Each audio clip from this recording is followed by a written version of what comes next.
Hi, this is Steve Dockery, and welcome back to Moot Workshop. Today, we're going to talk about putting memory in old computers. This is a aluminum Powerbook G4. It's been through a lot. There's dents all over it. It's been dropped. It's had the screen replaced twice. But one problem it has is not caused from abuse. It's an intrinsic problem, and that's that one of the slots for the memory went bad, and that's a known problem in these units, which means I can only use one of the slots. And all it's got in it right now is a 512 meg module, which is enough to run it. At the time, actually, when these were new, that was not a ridiculously small amount of RAM. But it would be nice if I could have more than that. The most this will actually address in each slot is a gigabyte, so it'd be nice to have a gig in that one slot. So I ordered some RAM to replace it with. This I ordered from Amazon for $13, and I also ordered one from Walmart, a different vendor, for about $13, which is really, really cheap. So let's look and see whether cheap RAM will work in one of these old machines today on the Moot Workshop.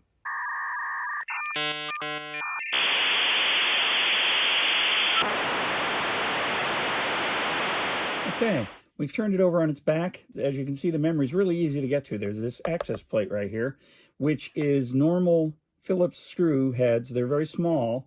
I use a little jeweler's screwdriver like this, but you can use a small, ordinary Phillips screwdriver. Make sure you touch the metal case before you open this up because, as usual, you don't want to get any static on any of the sensitive electronics. We just take the 4 little screws out, and that reveals the memory inside. And there's the original RAM that came with the machine. That's some Micron memory. It's 512 megabytes, PC 2700S, double data rate 333 megahertz. And as you can see, it's in the top slot. It's the bottom slot that's bad. So you just pull these little tabs out, and that RAM comes right out. So now we need to replace it with our new RAM. What we've got here is the Computer Bay RAM that I got from Amazon. This is labeled 1 gigabyte PC 2700 DDR 333 megahertz. So it should be the right stuff. Get that out of there. And snap it in. Now we're not going to put the cover plate on this until after we've tested this. All right, let's try it.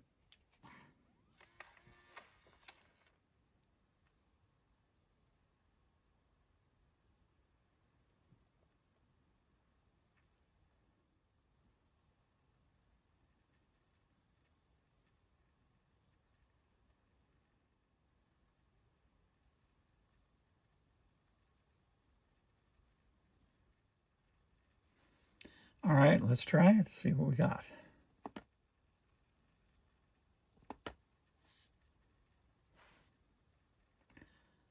What? There's only 512 megs.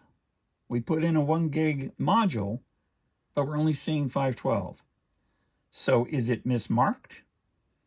Is the computer actually not able to address a gigabyte of RAM in each slot? I think we need to try the other memory module and see if it has the same problem.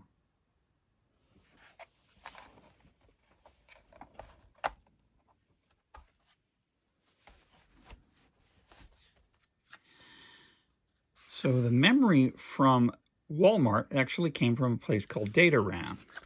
So we'll open up Dataram.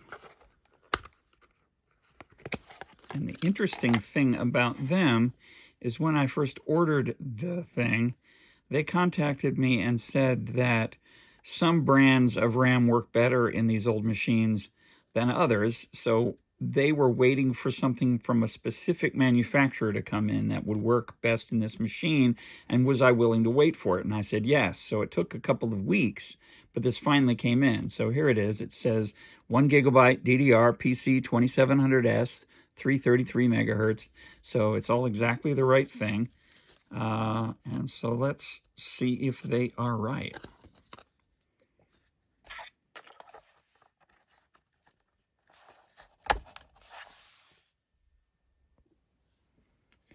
All right, let's start it up.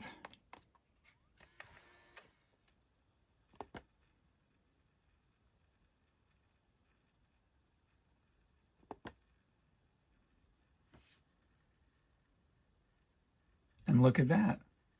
We have a gig of RAM. How do we explain this? So let's see if we can figure anything out.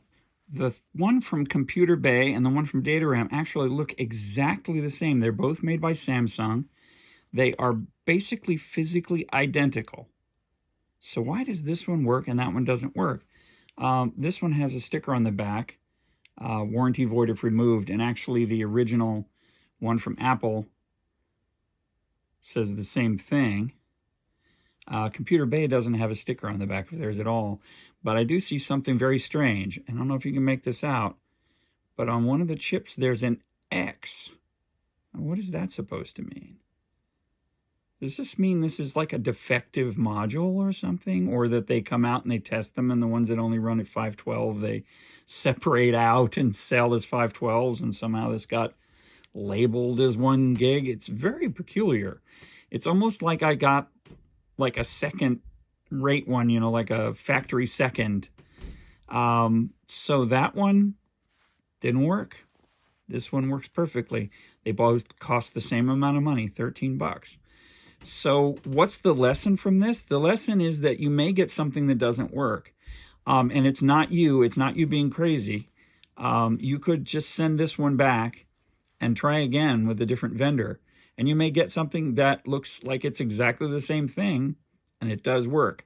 So be persistent, and don't think that you're crazy.